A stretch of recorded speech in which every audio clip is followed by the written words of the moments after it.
Hey, thanks for being a part of the conversation. Let's play it forward. These are real people with real stories. The struggle to play it forward. Episode number 600 is with Gary and Shannon Saurage from Texas Gator Savers. Hey, good morning, Arrow. Good morning, Arrow. Oh, I love that energy, you guys. I love yours too. I got to tell you, I have been a fan of EarthxTV from the very beginning. Correct me if I'm wrong. This started because of Earth Day, did it not? And was it not on late night TV in the very, very beginning, and now it's grown into this beautiful piece of artwork?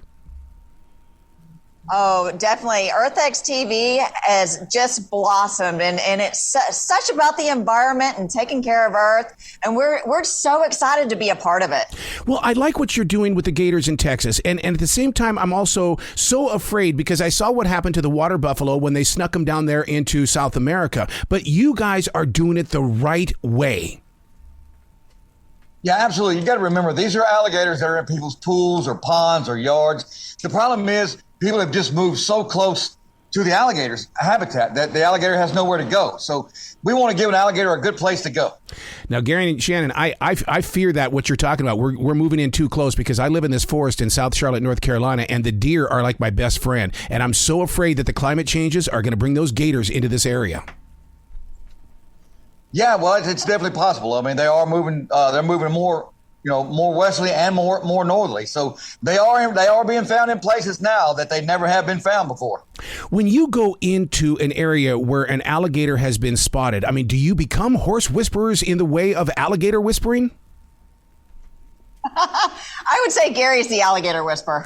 Well, no, I mean, absolutely. When you care about these dinosaurs as much as we do, you learn their movements. I mean, you learn immediately when you're looking at an alligator, you can tell what they're thinking. Are they trying to get away from you? Are they trying to come to eat?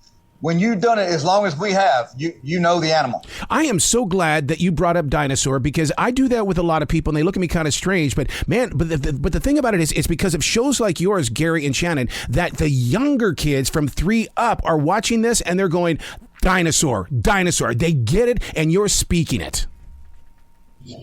Yeah, that is exactly right. And think about this. In over 300 million years, the core body of this animal has not changed. It's the same animal that it's been all these years. Why is there never been any type of evolution? I mean, because I would think that they've changed in some way or shape. As far as the biology of this animal, it has not. What? You think about it. It has survived droughts. It has survived floods. It has survived ice ages. These animals are incredible, man. What do you do in those situations like we have here in the Carolinas, especially down there in Charleston? And that is when it's egg season, do not go near that gator. How do you guys deal with that? Well, we tell you to stay away from them. If you encounter one of these alligators, you really you want to stay away from them. And they say zigzag or climb a tree to get away from this alligator. Gary's got the best way to get away from the alligator. The only way to get away from an alligator when it's chasing you and your wife is to trip your wife.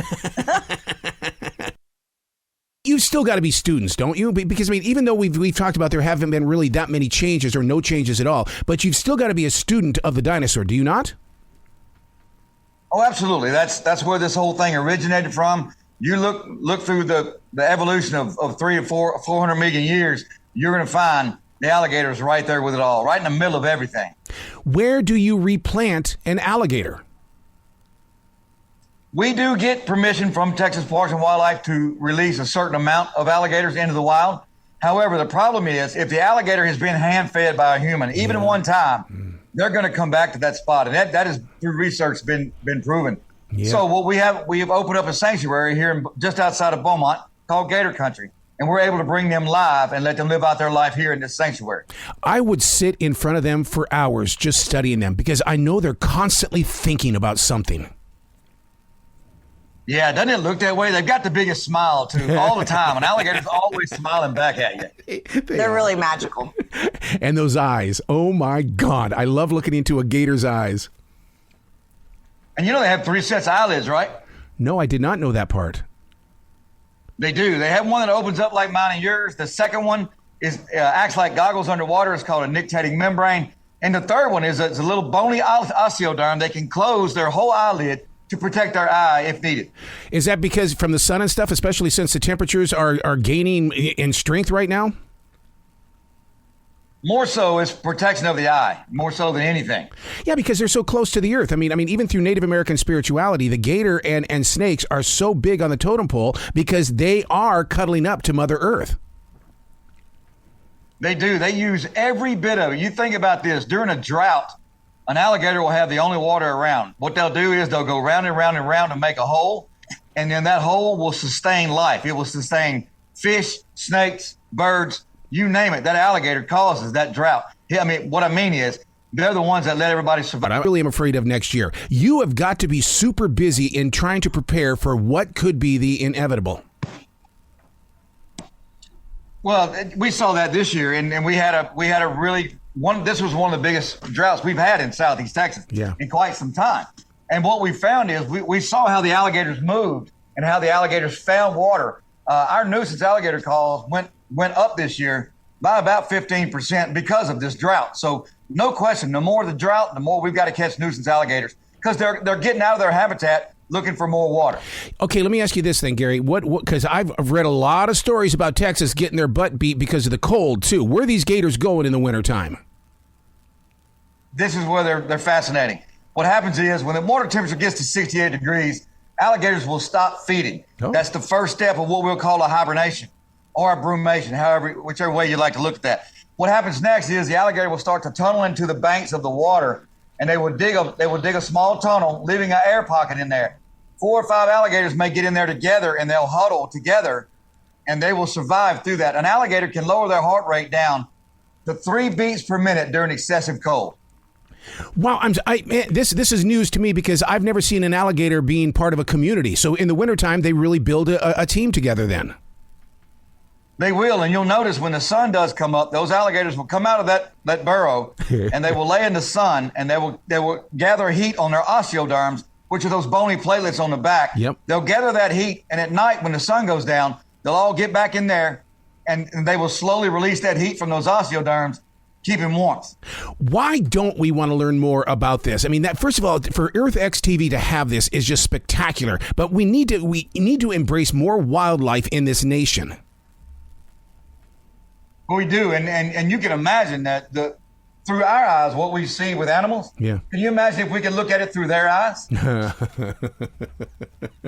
I don't know if they'd like what they see. I don't think they'd like it.